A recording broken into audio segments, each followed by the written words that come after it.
We've always had room in our hearts for film and TV, not just on Netflix, but tape and disc and theaters.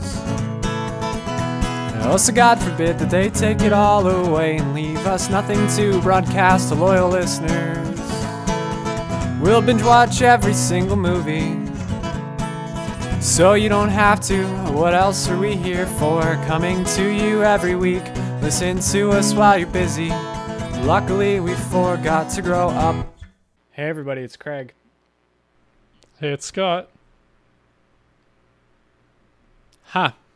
Andrew? No, Andrew this week. He must be far from home as well. On this week's episode of the Forgot to Grow Up podcast, we are going to feature our best segue introduction that we've ever done, arguably.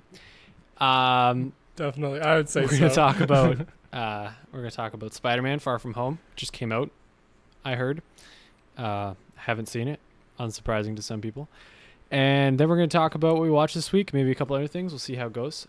We are clearly Andrew-less, and we're going to make the most of that, which means that this will be a objectively more positive episode than we have had in the recent past. So if this is your first week, don't get used to it. It's going to Debbie Downer's just taking a week off for family stuff. Scott.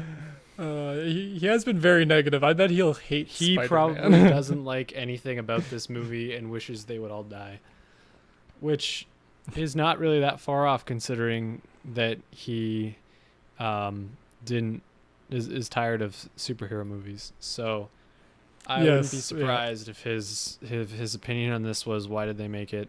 This is the stupidest thing that Marvel's ever done. But at the same time, I could also see him maybe just loving it too. But I don't know lately. He's been so all over the place. Like ever since Infinity War, I just have not Infinity War. Ever since Endgame, I just haven't known. I can't peg it down anymore because he hasn't liked almost anything since then, really. Yeah, no, he's. But anyways, we're not talking about Andrew on this episode. It's the Andrew episode of the Forgot to Grow Up podcast. About Spider-Man.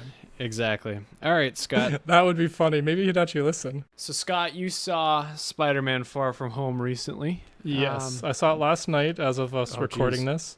Yep, I got lucky. I got a 5 o'clock viewing, so I went into work early and left work early so that I could see it. That was a Tuesday, wasn't it? Yes. So is that an advanced screening? Are you lucky, or are they putting it out earlier and earlier and I'm out of touch? Well, this one's... Or are we actually a week behind and it came out last weekend and I'm really out of touch? No. It's a weird one because they put it out on the Tuesday for like on purpose. It is a weird release date, but it was because the 4th of July weekend is coming up in the States. So they needed a couple days of leeway onto that. So that people get a little bit of buzz around it, and then they've got the full 4 days in the States of the holiday weekend of 4th of July to take advantage of that with people being off and be able to go see it. So that's why it came out on a Tuesday, and that's why, in your defense, we're recording on the Wednesday, so that's why you hadn't had a chance to see it yet. It's only been out a day. So that's, in your defense. Like, I don't normally go first day. I wanted to because I wasn't planning to go next weekend. The weekend this episode comes out. But yeah, I saw it. I enjoyed it. I'm trying to avoid spoilers to start, so that we can to just get my general thoughts. And so yeah, I liked it. I thought it was as good as Spider-Man Homecoming. I thought it was a good follow-up to Endgame. It was a little bit lighter. It wasn't quite. It was a little bit of interesting stakes. It's hard to, again, I'm trying to like dance around certain plot elements. But yeah, we got Tom Holland back. I really enjoy him as Spider-Man. He's my favorite Spider-Man so far. Nick Fury comes into this one, so we get a little more Samuel L. Jackson in the theaters. And he was really fun because he was just so tired of having to put up with a teenager this whole time. And you could just tell he's like, bitch, you've been to space. And it's like, that was probably my favorite line, one of my favorite lines from the whole movie. And it's just, it was really enjoyable. So this takes place after Endgame, obviously. Yeah, so spoiler for Endgame, Tony Stark's dead. So this is like a few months they keep it pretty vague, but it seems like a few months after. They do a quick little fun little recap in the school to kind of address the fact that there's this 5-year gap that they introduced in Endgame, and the fact that some students are now 5 years different ages and stuff like that. So they addressed that in the movie, which was in a fun way that like kind of fits with Spider-Man. Again, I'm trying to avoid spoiling it too much, but it's at the beginning of the movie too. But yeah, it's all about, Spider-Man. He just wants to go on his vacation. He just wants to take this school trip to Europe with his friends and stuff. But Nick Fury spends the whole time be like, no, you gotta be the new Iron Man. And Nick Fury keeps bouncing back and forth actually between being encouraging and being like, you don't have what it takes. And so that's it's interesting kind of like mentoring, but then you have kind Mysterio. Poking him in. Exactly. But then you have Mysterio also there, who's acting as like a semi-mentor, not like completely, but you can see him kind of filling in that role a little bit. I can't say too much about him without getting into spoilers. I'm trying to avoid spoilers altogether. I just enjoyed it. I thought the plot, for me at least, was a little bit predictable, but still enjoyable with the few surprises they introduced, particularly with the couple post-credit scenes that they threw in this one. It kind of even changes how you see certain parts of the movie. So if you're, for those who haven't seen it, by the time this episode comes out, be sure to stick around for both post credits because they're both worth it. That's kind of a rare thing to say about a Marvel movie now, though. Yes, no, normally they to stick around for the post credit scenes because they've been good and then they were not. Yeah, there was a period where they were just nothing stuff, and it's like, oh, okay, it was a little bit of waste. But these ones were like pretty, like particularly the first of the two post credits is just amazing. And once I get to spoilers, I'm going to talk a lot about that one. But I'm trying to think of what else. I'm going to just bring up my notes from the other day, actually. I wasn't actually prepared to talk about this. But yeah, no, I really enjoyed it. I thought the action was really great. With like they really used Spider-Man's abilities to like his fullest extent in a way. Like in the past, we've had him like using a lot of the tech that he's kind of been given by Tony Stark, and in this one we see him just kind of the experience he's gotten through the previous few movies kind of showing off in this one. So I really enjoyed that aspect. What else do I have written down? I thought the cast was really good. I didn't hate the kids. That's always the thing I say about like teenage and like kid actors. If I didn't hate any of them, they were all good. So I thought they were all like, none of them felt like out of place. It did have a kind of a like, I know this is kind of what they're going for, but it does have that kind of Breakfast Club, high school kind of movie feel, if that makes sense. Like kind of a throwback to like a John Hughes kind of style, because it's like, but like the European vacation, but it's like a school trip, and you see like you spend not like too much time with his friends and stuff, but you still spend enough that because that's what he wants to be doing this whole movie. Is Peter wants to spend time with his friends. He wants to hang out with MJ, the girl he likes.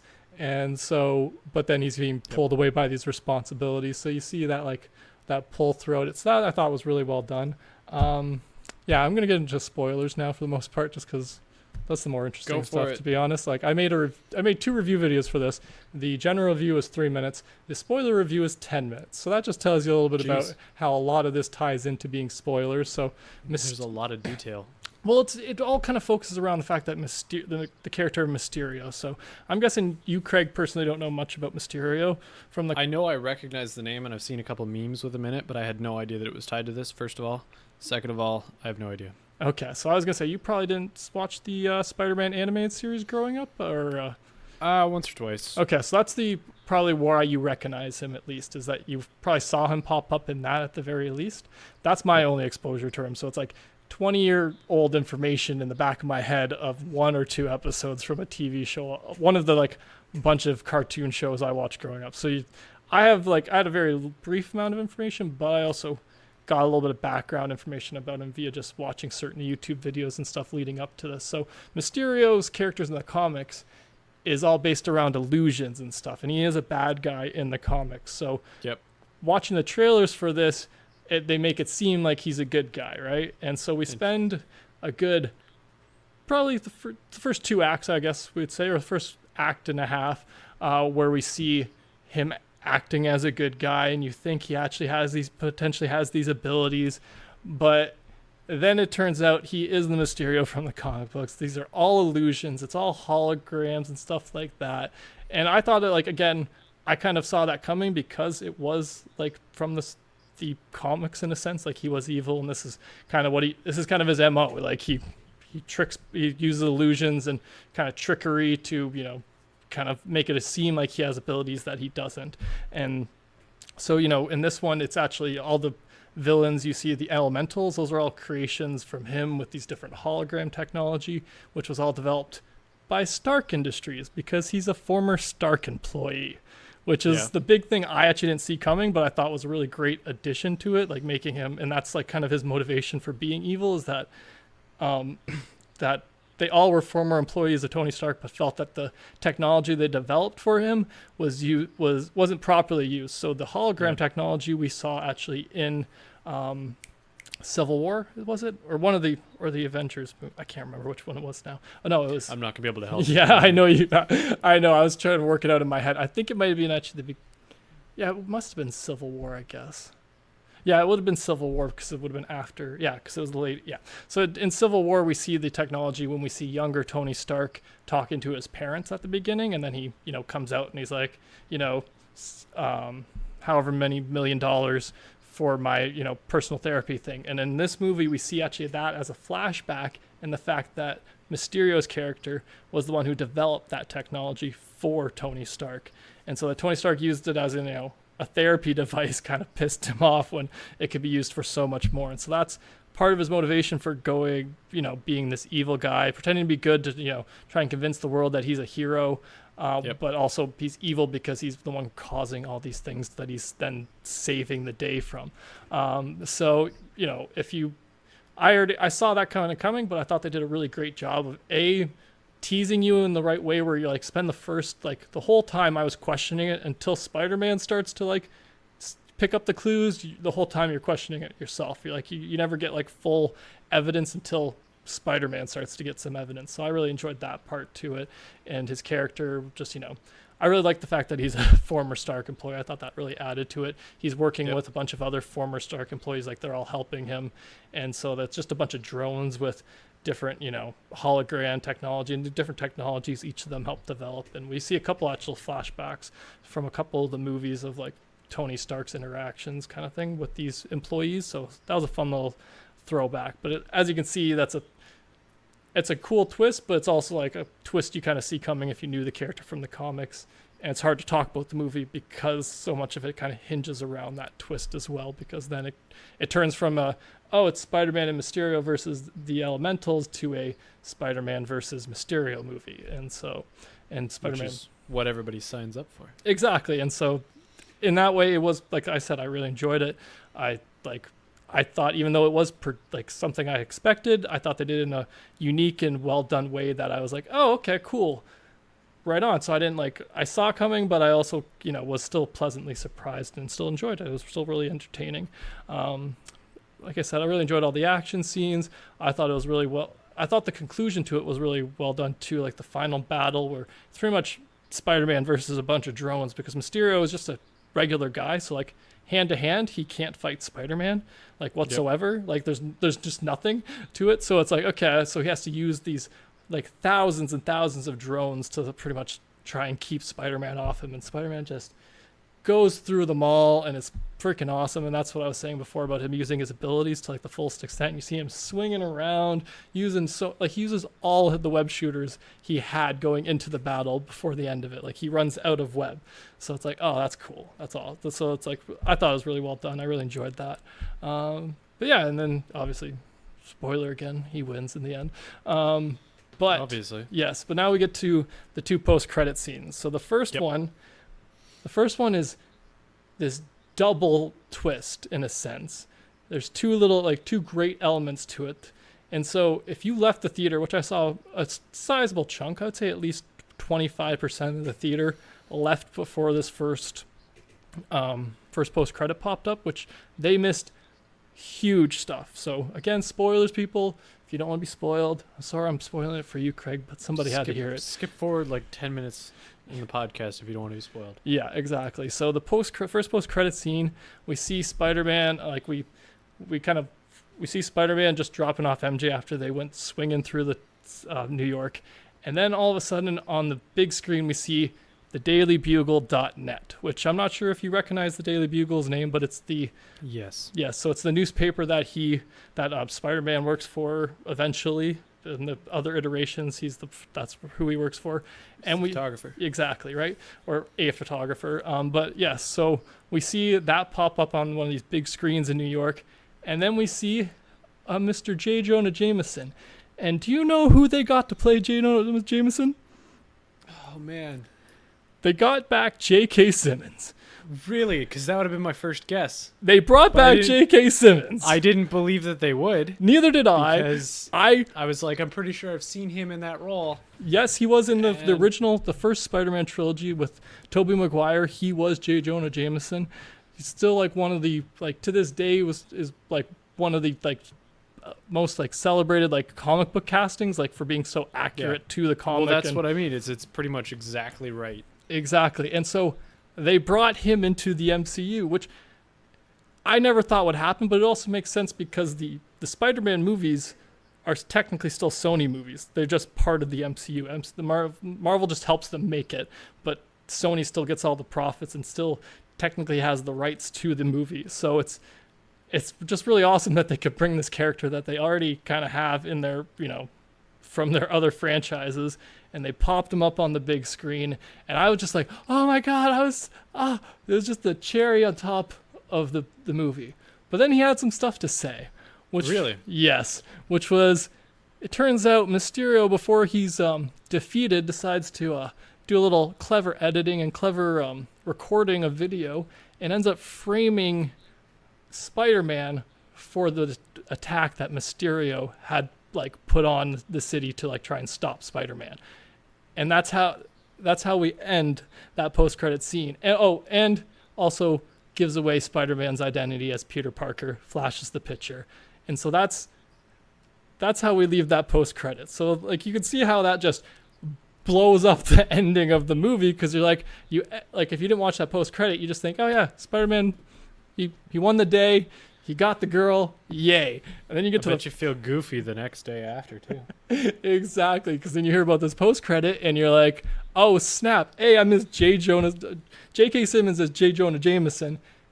And then also releasing the name of Spider-Man and having him framed for Mysterio's, like, actions. And it's like, oh, snap, they fit so much into a little 30-second post-credit that, like, again, like pretty much, I don't want to say changes the entire movie, but then adds something, a whole lot to the ending of the movie and then going forward. It's the craziest like cliffhanger addition to it. So it's like you can end the movie being happy and not ever like knowing about this in a sense. But then you see, if you hear about the post-credit, you're like, oh, what? Now I need the next Spider-Man. Like I need the next Spider-Man like ASAP now, because I'm like, I need J. Jonah Jameson. I need to know what happens to Spidey. His identity's out. What's going on? So I thought that was great. And so that was just the first of the two post credits. The second one isn't quite as groundbreaking, but it was still a fun little thing, which again changes the movie a little bit more, which is, the second post credit scene, again, spoilers if people didn't skip far enough ahead. The second post credit scene, we see Maria Hill and Nick Fury. So that's Sam Jackson's character and Kobe Smolder's character. Right, and so they're in the car, and they were in the movie the whole time because they were interacting. They were the ones, recruiting Spider-Man and sending him on the missions and stuff. And so we see them in a SUV driving off, and then all of a sudden they start to shapeshift, and we see that there are two Skrulls. And Skrulls are the people introduced in Captain Marvel, by the way. I'm not sure if you've seen that one yet, Craig. Nope. Yeah, I didn't think so. But so the characters that were introduced in Captain Marvel, the Skrulls, who are shapeshifters. Two of them had taken, the two main ones that were in the Captain Marvel one had actually taken Maria Hill and Nick Fury's place. And then we see Nick Fury is taking a little vacation wherever wherever the Skrulls had settled. He was on like a Skrull spaceship, and he was just having a vacation. So that we see that this whole movie, Nick Fury was never actually there. It was a Skrull impersonating him and Maria Hill. So that's where we get away with why did Nick Fury trust Mysterio? Because that's actually a big element of this one, is Mysterio comes in and he's pretending to be a hero, and at no point does Nick Fury kind of suspect him to be like evil, right? And then so you get this post-credit scene at the end being like, oh, it wasn't Nick Fury at all. It was this Skrull guy. That's why he didn't know he's not, Nick Fury, greatest spy kind of thing, right? He's a Skrull.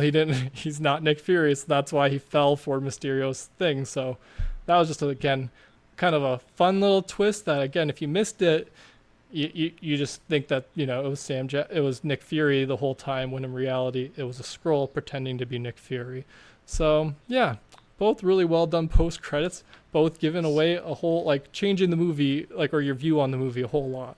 It's about time. Yeah, I thought they did a really great job with them. I was happy to have waited. Like, that's what you're really right about that. Like, there's been so many post credits that I've stayed for and been like, oh god, that was a waste. Why did I do that? Like, there was what movie did I see not too long ago that I just didn't even bother to stay for it because I was like, nope, I don't trust these anymore. And so this one, I trusted and I waited, and they paid us off. They got me back in. You know what I mean? Like, I'm gonna be staying for every post credit from now on again until they step out of line again potentially. But yeah, it was just the cherries and then the extra chocolate syrup on top of the sundae that the movie was, because it was a really great movie already, but then they added those 2 post credits that just changed it and just made it even more interesting of a movie because of it. So yeah, It's about time. yeah, so I think you'll maybe enjoy this. I don't know what your stance on Spider-Man in general is. I'm ambivalent. Okay, I thought so. I thought he fell in general with most superheroes for you. So That's where that is. Yeah. I don't have any kind of investment in it. yeah, I didn't think so. I'll probably, I Like to might see see it? them eventually, Yeah, but I don't know. well, the Homecoming, I believe, is still on Crave if you did want to see that one. So it's the first of the Tom Holland Sony series, if that makes sense, because Tom Holland has had other appearances, but those are in the Marvel, Disney-made Marvel ones, if Yeah. that's clear enough. Yep, that makes sense. Yeah. But yeah, it was really enjoyable. I really liked it. Yeah. There you go. So yeah, did we want to move on to what we watched this week, or did we want to talk about the Jumanji trailer? We can touch on the Jumanji trailer since we brought it up. Did you watch it? I have not seen it. Okay. I don't know if I want to spoil it for you or just get you to watch it, and I'll just like kind of talk for like a minute or so, because Sure, talk about it. Okay. So, are you going to watch it while I'm talking? I'm looking it up as we speak. Okay, great. So, the first Jumanji we all know, or this reboot of the Jumanjis with the Rock and Kevin Hart and Jack Black and Kieran Gillian. We knew in the first one we got a bunch of teenagers being put into the game, and then The Rock having to act as a teenager, and each of them in different things. Jack Black as a teenage girl and stuff like that. So this one, going into it, I was curious what they were going to change, or if they were going to change anything. Were we going to get all these same characters acting as the same characters or not? And then we get this trailer. Have you started watching it already, Craig? I have started. Okay, so then we get this trailer, and we learn in this trailer what they're switching up the premise to be, and I freaking just love this idea. I love that they're still sticking with, it's people getting sucked into the game, and so The Rock and Kevin Hart have to play different personality types than, we are used to them seeing, or we're used to seeing them play. And so, Craig, how far are you into it? I got to the part where they walk up to Danny DeVito's house, and now they're in a basement looking at stuff. Okay, so we're about to get to the good part. So Yeah, they're going into the game. Yeah, so he's watching them getting sucked into the game. And so this is where we learn what the premise of this one's going to be, which is, Craig, I want you to say it when you see it. Yeah, so I'm just, da-da-da-da-da-da-da. Craig's going to tell us what this thing is once it comes up, which I think it should be any second now. They're playing as the old people? Yes, so Danny DeVito is in The Rock's body, and we've got Danny Glover in Kevin Hart's body. And as soon as that happened in this trailer, I was 100% on board for this movie. Because, I love those two actors just as themselves. But then you have a whole movie where we have The Rock and Kevin Hart pretending to be those two characters, or imitating those two actors / characters in this movie. So grumpy old men in the body of middle-aged men in a video game is the premise. They're just trying to get as multi-level as they can possibly get, eh? Yeah, and I freaking love it. I love it. I love the idea. I love the premise. I want to see this movie. It's coming out in during Christmas, so the same time as Star Wars. I'll be seeing this either before or after Star Wars. It's hard to say, whichever one comes up first, because I'm excited for this. It looks interesting. It looks funny. It looks like they actually managed to, because I was apprehensive. Same here. I didn't like if it was just them pretending to be like the same characters again. I probably wouldn't have seen it in theaters, to be honest. But this like switching up of like, oh yeah, they're pretending to be old guys this time, pretending to be two grumpy old men, and I'm just like, okay, I want to see that. Two grumpy old men in a video game as well. So it's like, it's again, like you said, so multi-layered, but still kind of at the same time like such a simple premise that it's like, yeah, just old men in a video game. What's gonna happen? But it's also like old men in young avatars. So I'm excited for this. It's interesting for sure. I will probably watch that definitely then. Yeah. Okay. So you're clearly not as excited about it as I am. You know what? I wasn't excited about the first one either, and I really liked it. I didn't see that one in theaters either. I didn't watch it till it was on Crave, and I was surprised I enjoyed it as well. So I feel like I saw it in theaters. Did you? Remember. Okay. We'd have to roll back the tape. Yes, definitely. I'm pretty sure I did though. Okay. Well, that makes sense too. It was actually a pretty big hit, and it fell into that. It fell into that Christmas period where, like, if you had already seen Star Wars, that was the only other thing to see. That or The Greatest Showman, which I did not. Yeah. So there you go. Okay. So we figured it out. I definitely saw it. All right. Well, we watched this week then. Is that where we're at? Yes. Or do you have anything else to add about Jumanji? No, I just want to see it. I love Dan. I got a special like love for Dan DeVito because I loved Twins, the movie Twins growing up. I watched that in the hospital. Like, I was like the only VHS I had while I was in the hospital for like a week. And so I like watched that like 1,000 times, and I just got a special love for those. And he was also my first Penguin. He was my introduction to the Penguin character from Batman, because that was the first time I like learned of who the Penguin was from those movies. So he was always my idea of what the Penguin was supposed to be. And then we got these other ones where I eventually learned that he's not the like actual archetype for it. So he's yeah, that's interesting. Yeah. My first Danny DeVito would have to be Hercules. Oh, that's a good one too. I always forget that, and that's one of my favorite Disney animateds. Like, is Hercules, and he's definitely a big part of that. So he's gigantic. Yeah. Okay. No, that's good. That's a good call. See, we love Danny DeVito. We do. Did you watch any Danny DeVito this week? I did not watch any Danny DeVito this week. I watched, or have watched some of, more by osmosis at this point. Orange is the New Black for the first time ever. Okay. I don't know how I feel about it. That's fair. That's why I've never watched it. Is like I don't know what to expect from it. Like, can't see. I thought I knew what to expect. I thought it was a television show about women's prison. Well, that's And that's the general premise of it. Okay. It's supposed to be based on real life stuff. Oh. Which I only believe so far, because it was like the book, and the executive producer is one of the main characters. Oh, okay. Yeah. So it's supposed to be like her 18 months or whatever it is that she spent in prison. Okay. Well, that's an interesting enough premise, I guess. It could be an interesting premise. Exactly. But the problem that I have with it is that it deals with a lot of really serious stuff. Okay. And then every once in a while it'll be like it won't even have comedic breaks so much as it just comes out of left field and whacks you in the face with a rubber chicken. Oh, okay. Yeah. And it's like, that doesn't... That's unsettling, yeah. This is like, it's funny what just happened, but in the context of what we're watching, it makes zero sense. It's a roller coaster. It's like, it's like we're jumping tracks. Yeah. It's like, okay, so this episode's going to be about rape, and the entire thing is about rape, but then let's just throw in this weird one little piece thing that doesn't actually further anything for the story, and then we'll jump right back onto the rape train. Yeah, that sounds unsettling in a way. Like you're trying to watch this, and it just...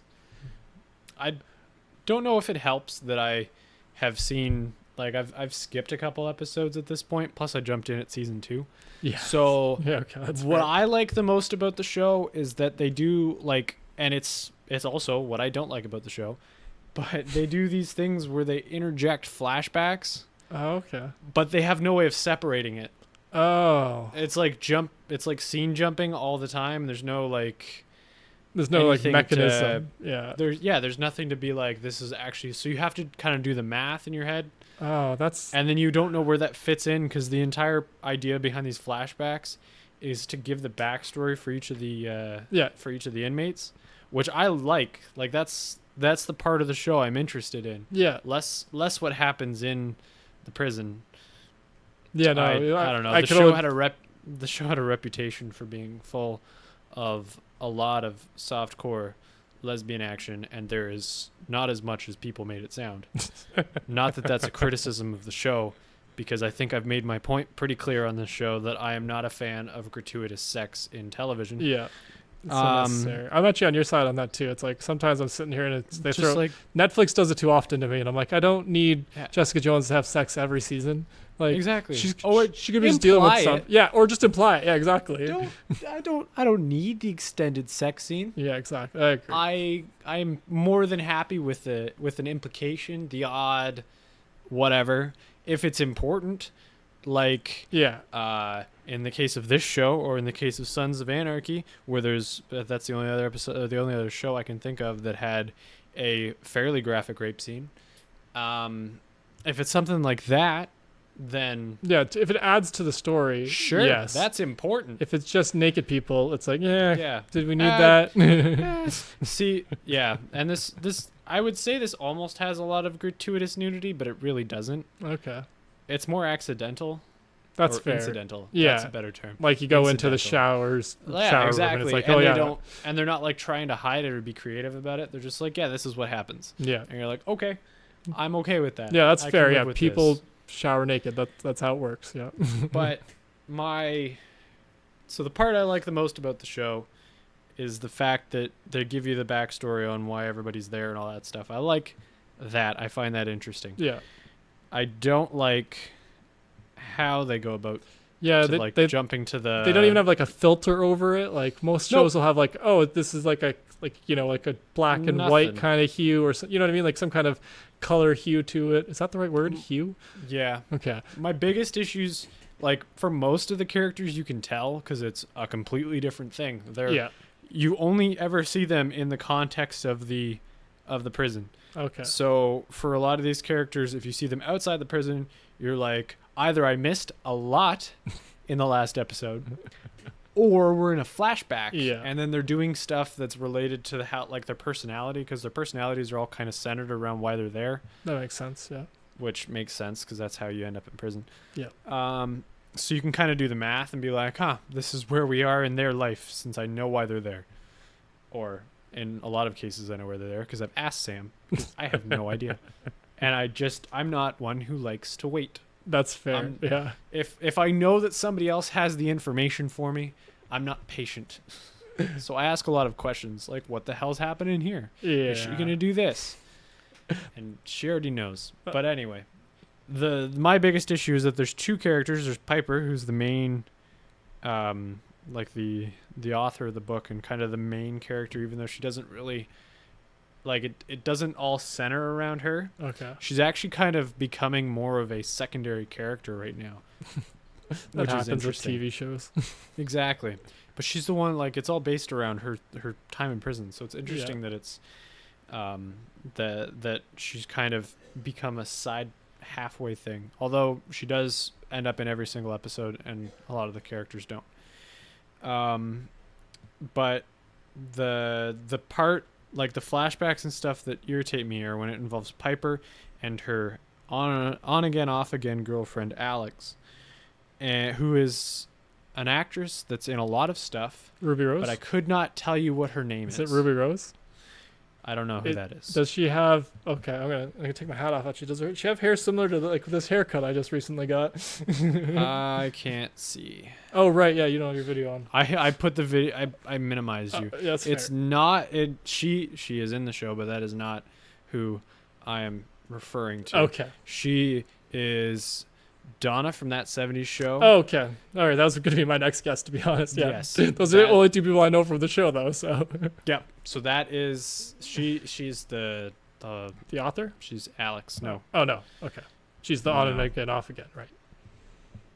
Let me see. Yeah, she's the... But the problem is that there's a lot of scenes of There's a lot of scenes where it's the I'm just looking up to see who plays. It's Taylor Schilling plays the author. Okay.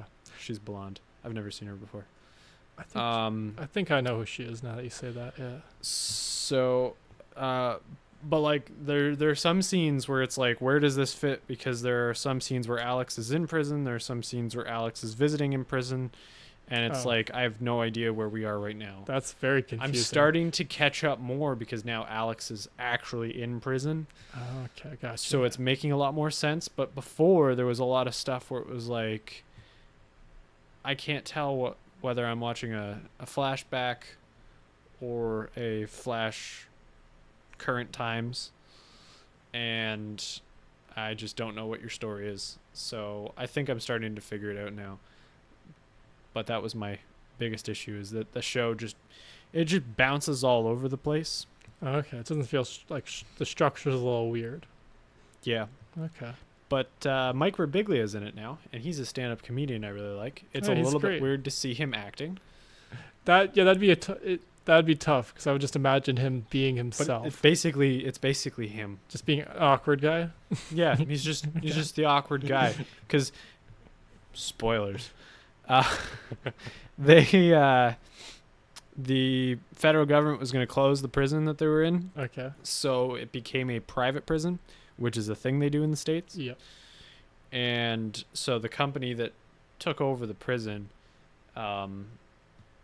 he works for them. Oh, So okay. he's like he's like immediately above the warden there. Yeah. But there's a whole So- corporate Yeah. Corporate ladder above bounce him. around Yeah. thing where it's like they can't do anything because they really try to play up the corporate bureaucracy in this too, where it's like, there's not much I can do. It's like a satire Yeah. of, and I think they're trying to make a point about private prisons, but Probably. that's it's a big thing in the States. exactly. But that's the deal there. So I like him because I like that he's in it. Yeah, he's a great guy. There's a lot of story arcs that I understand are likely in there because they actually happened, but I think that they are too over the top for the show and could have been edited for consistency, I guess would be the way it is. Like, I'm tired of a lot of story arcs. Oh, okay. That's But never a they're- good sign. Yeah. I'm sure they're there because Yeah. they actually happen, but there's a lot of stuff where it's like, man, I would much prefer the show if we just got rid of this garbage. Because that seems unnecessary. No, I understand. I recently it's watched prison. something It's like unnecessary. That. Yeah. That happens sometimes. So I watched that. The other thing I watched, because I talked about that for longer than I thought I was going to, they put a new season of Mike Tyson Mysteries on Netflix. Oh, that's great news for you and Andrew. They put 2 episodes up. They're releasing 1 episode a week, Oh, nice. That's fun. I love which when is how do they that. did the last season, which Okay. is, it's always fun. Every once in a while you log on and you're like, oh, there's a new episode of Mike Tyson Mysteries, and they're only 10 minutes long, so then they make you want more. Yeah, and then you also don't Um, like run through it in a half an hour through a whole season or whatever. Exactly. They're just as ridiculous as they were before. Makes sense. So there's been no change in quality. Glad to hear. But yeah, that's all. That's really all I have to say about that. Right on. They're- I'll definitely save that for the next time me and you go to Andrews because that tends to be our go-to when we go there. So Well, it's because it's really easy. You can crush a season in like 2 hours. yeah, no, I'm not complaining. I'm just saying I like to save it for then because then I get Yeah. new stuff to watch Exactly. and you guys can explain stuff to me that I might not quite Oh, understand. there is nothing to explain. Yeah, I know. It has next to no episode consistency. There have been like That's so true. two actually connected. Oh, so maybe 4 actually connected episodes, because I think the last episode of the last season and the first episode of this season kind of tie Okay. together, but I can't remember because I'd have to go back and watch them.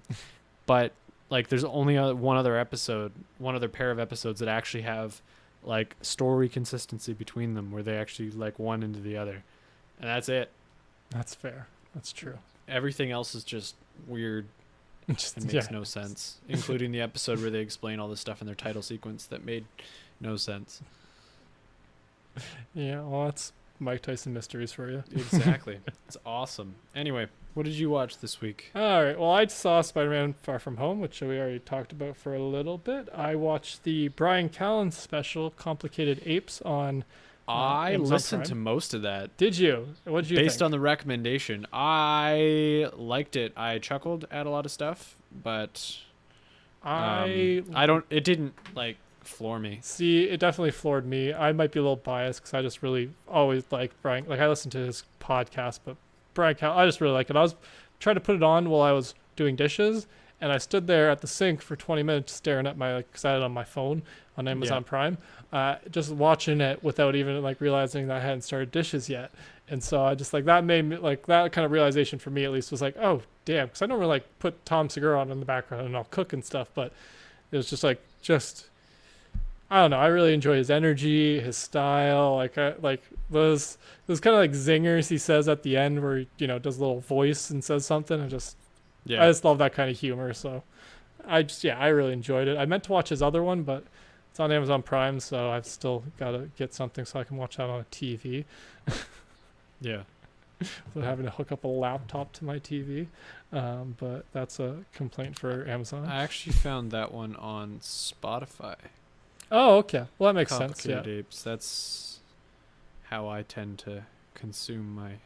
Yeah, I forgot that content. Spotify had they put comedy specials on there, so that's a good one. They do some. Netflix ones tend to not make it on there. That makes sense. But he actually, I know he had put his on like iTunes originally, like first like selling it on iTunes or like that originally before it was on Amazon Prime. So that makes sense. That it's probably a couple places now because he gets just ad revenue from that, like when it's on. He's just making all kinds of money. Yeah, exactly. So, yeah, no, I really enjoyed it, and I'm gonna watch his other ones once I feel like watching something on my phone again.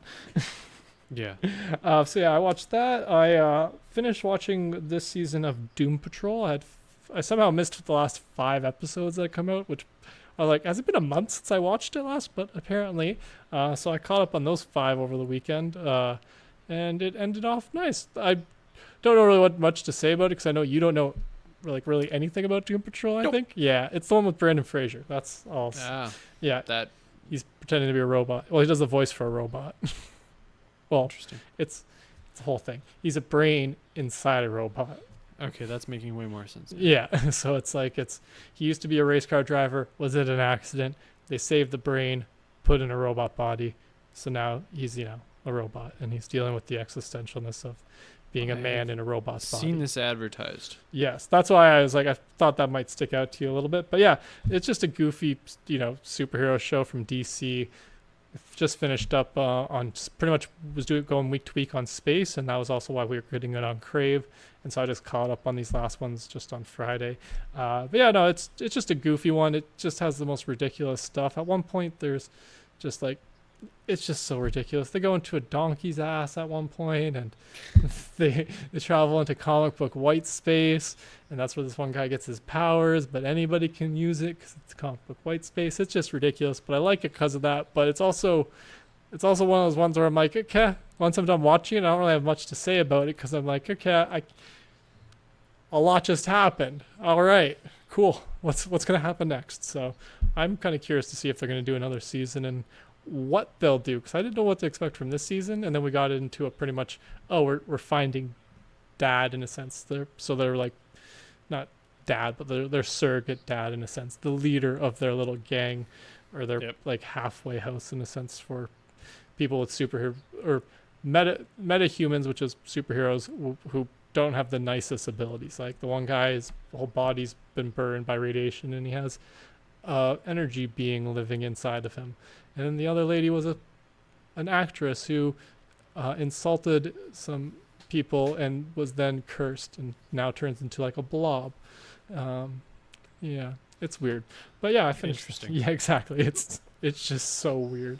But yeah, I watched that. And then the last thing I watched was I watched a season of The Librarians. I just rewatched it. The Librarians, I don't know if I've mentioned it on the show before, but it's just another one of these just kind of ridiculous shows. It's about these librarians, but they're librarians that work for a magical library that protects all the magic in the world and protects the world from evil. And you pretty much just get a different like story or like novel story in a sense. I don't know how to say this. Like like a classical story in a sense, but then adapted into this. So you know what I mean? Like King Arthur's in a sense has showed up and played parts in it. The one guy is actually Sir Lancelot in a sense, but he's been around for like 100 years, and so it's just ridiculous things, and they just protect the world from evil. But it's just one of these corny. It is definitely the corniest thing I watch. Like super campy, if you know what I mean by that. Like, Yep. Like exactly, like very similar in a sense, to the feel I would give to, let's say, like the Batman '66 one had, the Adam West one, where it's just like, yep, we just got some goofy, like, superheroes, quote unquote, but they don't have any powers. You know what I mean? Like they're just normal dudes, but like they each have a skill. But it's also like, yeah, the one guy's a thief, but it's like he's not much for a fight. They got, they do have one soldier lady, and she can kick butt, but it's like, well, you can't. 1 versus like 5 doesn't always work. So, but yeah, it's just ridiculous, and I just like it because it's just it is that like problem of the week type of show. So like each episode is just another, like I said, like kind of classic story or kind of some story from literature. That was what I was trying to say before. Literature was the word I couldn't find before. Stories from like different stories from literature, like classic, sometimes a little bit more modern. But yeah, then they incorporate that into like however it plays into their, whatever. And so it's just a fun little like kind of like light show, I guess, like kind of fun-hearted or lighthearted and kind of fun. So yeah, I was watching that.